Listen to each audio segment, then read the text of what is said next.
تأهل منتخب إيطاليا لمنافسات يورو 2024 رغم تعادله سلبيا مع مستضيفه أوكرانيا في اللقاء الذي جمعهما مساء اليوم بملعب بي أرينا في الجولة الأخيرة من التصفيات المؤهلة للبطولة. هذا التعادل أنهى المنتخب الإيطالي مرحلة التصفيات بالمركز الثاني بالمجموعة الثالثة برصيد 14 نقطة بالتساوي مع أوكرانيا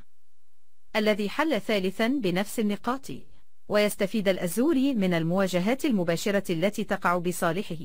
رغم البداية القوية من إيطاليا والضغط العالي والاستحواذ على الكرة، إلا أن المنتخب الأوكراني كان صاحب التهديد الأول بعد مرتدة سريعة وصلت إلى تسيجنكوف الذي أطلق تسديدة قوية من خارج المنطقة تصدى لها دوناروما. كيزا نجم إيطاليا أهدر فرصة لا تضيع بالدقيقة السابعة بعد ركنية نفذت على القائم البعيد ليقابلها فراتسي برأسية سقطت أمام المرمى لكيزا الذي بعيدا عن مرماه ليرد الأزوري سريعا عبر باريلا الذي أرسل صاروخ من على حدود المنطقة تألق الحارس تروبين لينقذ مرماه من هدف محقق. واستمر اعتماد المنتخب الإيطالي على الركنيات، وفي الدقيقة 28 نفذ دي ماركو الركلة من الناحية اليمنى بعرضية قابلها دي لورينزو برأسية خطيرة مرت بجوار القائم، وبعد ثوان فقط انفرد فراتسي بالمرمى بعد تمريرة ممتازة في عمق الدفاع الأوكراني من كيزا ليسدد نجم الإنتر كرة أرضية تألق فيها تروبين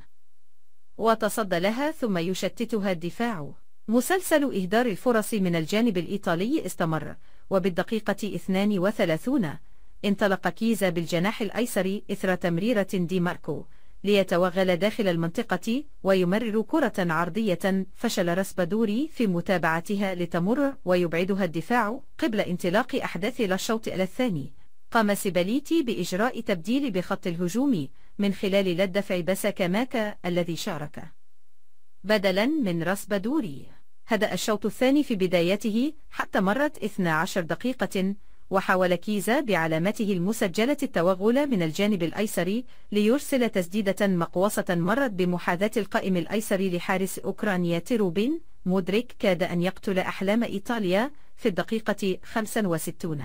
بعد خطأ مشترك بين الحارس دوناروما وزميله دي لورينزو اللذين اعتمدا على بعضهما في إبعاد الكرة لتمر، ويجدها مودريك الخالي من الرقابة ويسدد كرة بالمرمى، لكن دوناروما تعملق